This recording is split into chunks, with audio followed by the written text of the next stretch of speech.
Hey everyone, and welcome to The Explainer. I am so thrilled to have you here today. We are taking a really deep dive into the psychology of betrayal and relationship dynamics.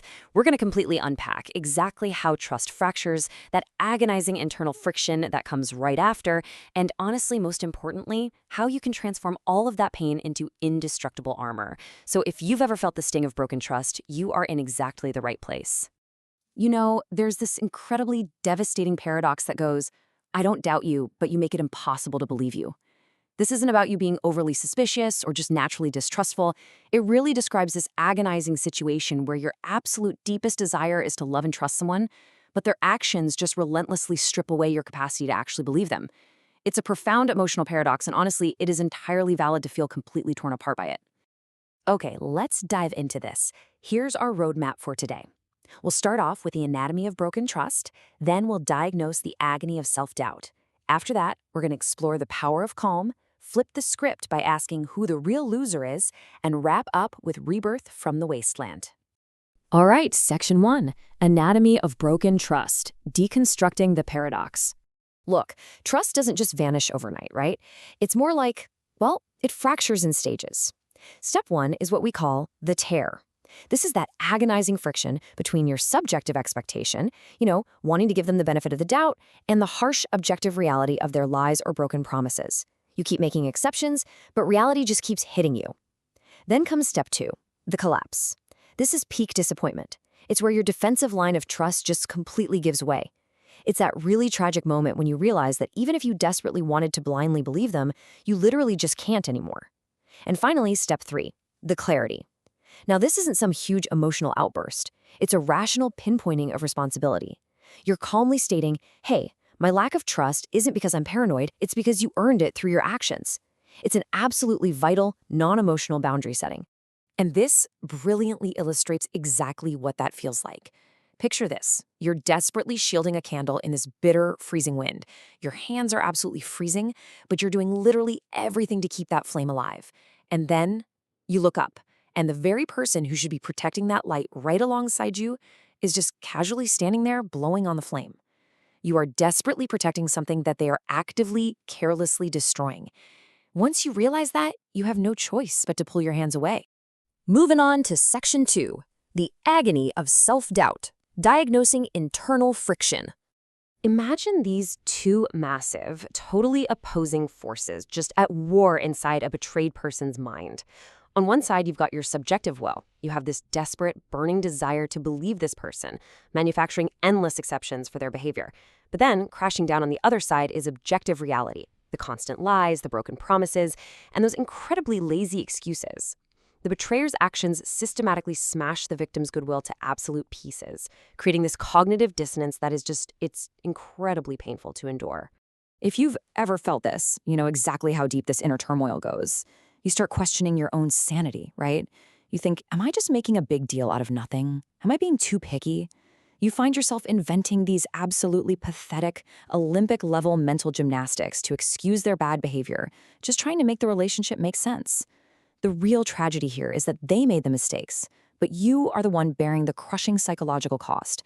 You're basically stripped of the right to even play dumb because your intelligence simply will not let you ignore the obvious anymore. Section 3. The power of calm, the shift in relational equity. So the crucial point here comes from Chinese psychology, a concept known as a dead heart.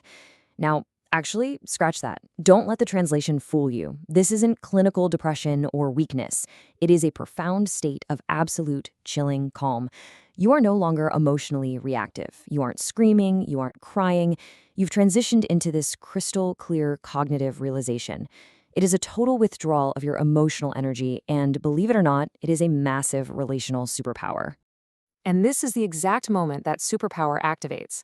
You shift your internal dialogue from this agonizing, why are you doing this to me, which, implies you still expect them to change, to a cold, incredibly clear, so this is all you really are. This incredible calm means you have officially stopped trying to wake up a person who is only pretending to be asleep. You finally accept their limitations and you just stop investing your energy into a black hole. Which brings us to Section 4. Who is the real loser? Let's flip the perspective. Now, what's really interesting about this slide is the stark contrast when we actually zoom out and look at the long-term reality. Let's look at the betrayer's losses first. They lose pure, unconditional trust, which is quite literally one of the rarest things on Earth. Their soul is effectively downgraded. They have to walk through the rest of their life with the calculating guilt of a liar. Plus, they permanently lose the safety net of someone who loved them without armor. Now look at your gains as the betrayed. Yes, you went through a lot of pain, but you walk away with absolute clarity and a rock-solid grip on reality. You regain all that wasted emotional energy, and most beautifully, you walk away with a completely clear conscience. When you weigh this all out, the betrayer is undeniably the true loser here. It really boils down to this. The betrayer wins the moment, sure, but they lose their future and their character. They forfeit the incredibly rare luxury of pure trust. They actively push away the one person who is actually willing to drop their defenses for them. And for the rest of their life, they're going to have to operate through this lens of calculation and guilt, totally trapped in a shallow reality of their own making. Finally, Section 5, Rebirth from the Wasteland, Taking Back Control. So moving forward, you need to know exactly who is actually worthy of your energy. Here are your strict indicators. Number 1, look for consistency between words and actions. Number 2, look for a magnanimous soul, someone who operates with a clear conscience. Number 3, a trustworthy person treats pure trust as a scarce, sacred luxury, not just some disposable commodity. And finally, number 4, they flat out refuse to insult your intelligence with cheap, lazy excuses. These are the only people who deserve a seat at your table. Let's see how all of this builds together, because ultimately, your clarity is now your bulletproof vest. The immense pain of betrayal, the agony of self-doubt, it wasn't for nothing. That was the intense fire that forged this resilient armor you're wearing now. You are no longer naive, but you know what? You aren't cynical either. You are clear-eyed. This clarity protects your future energy, ensuring you never, ever again waste it on someone who lacks the character to actually hold it. So I'm going to leave you with this final, vital question to think about. Are you ready to stop feeding pearls to swine and step forward into the power of a clear conscience? You have survived this psychological autopsy of broken trust. You've earned your clarity. You have a magnificent, honest soul. And honestly, it's time to take your energy back. Thank you so much for joining me on this explainer. Protect that flame of yours, and I'll catch you next time.